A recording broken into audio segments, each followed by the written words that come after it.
All right, last episode of season 1, episode 6, collection completed.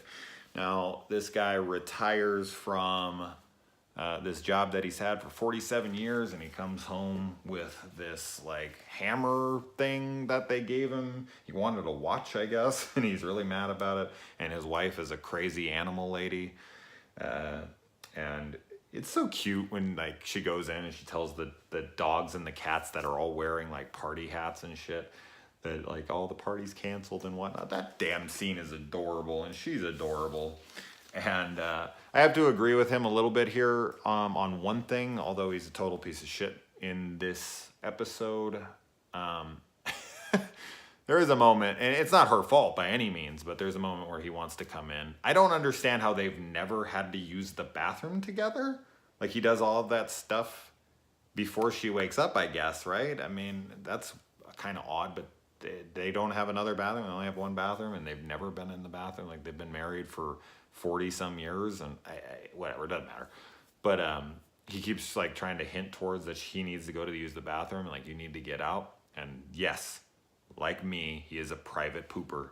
No one can be in the vicinity. Get the fuck out of here. People who want to poop with the door open or in the room with you are fucking weird. I am not a person to think people are weird often, but that one is a private matter. So I was just like, yeah, dude, I get you on this one.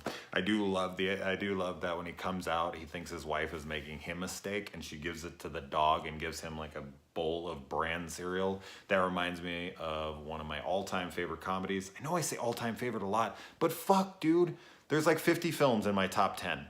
Yeah, for real. Anyway, doesn't matter.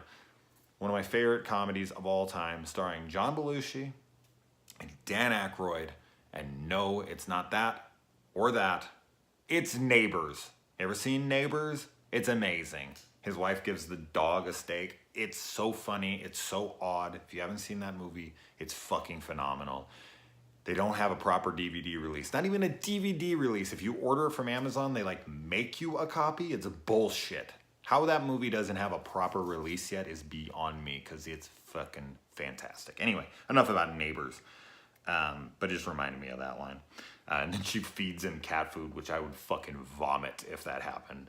Oh God, that's so gross. I wouldn't go out then and kill her animals.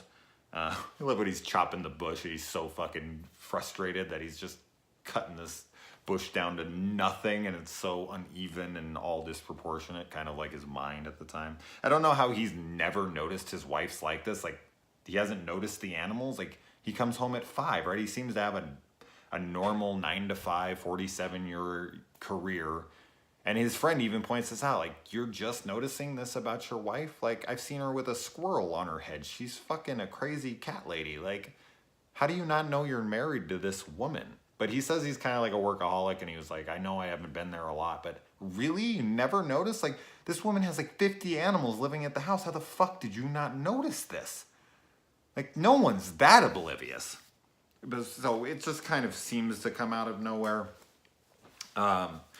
But yeah, he finally gets fed up, and he decides to kill and stuff all of her animals.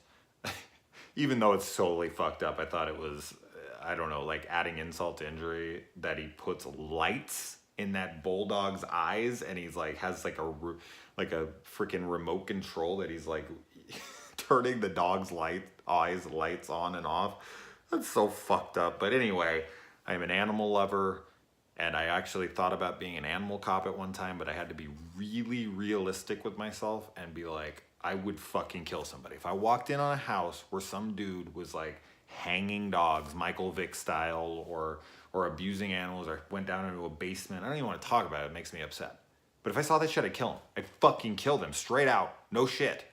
So I had to be real with myself and be like, no, that's not the job for you. And I'm telling you, if I had a bunch of animals and I came down and my spouse murdered them all and was bragging about it and laughing and going to kill another one in front of me, especially if it was my favorite one, which this is her like prized cat. This is like her number one, and he's going to kill her after he's like showing off all the other animals so she knows for sure he's going to. Oh yeah, I completely agree with this chick. And I think almost any court of law would as well. I think they would probably let her out and be like, okay, she had a temporary bit of insanity, and then they'd like give her a wink, like, good job, this guy's a piece of shit. But then she stuffs him. Another ironic, poetic justice kind of ending. You stuff my animals, I'm gonna stuff your old ass. So anyway, a little fun first season. It's so quick, only 6 episodes, but it's a nice little taster. I'm really looking forward to getting on to season 2, which I will get to soon enough. I don't know when I'm going to be watching these episodes. Don't expect season 2 all in one go like at this. This was a one-time event here, because the next season there are like 18 episodes and whatnot. So, but yeah, they'll be coming soon. All right, guys.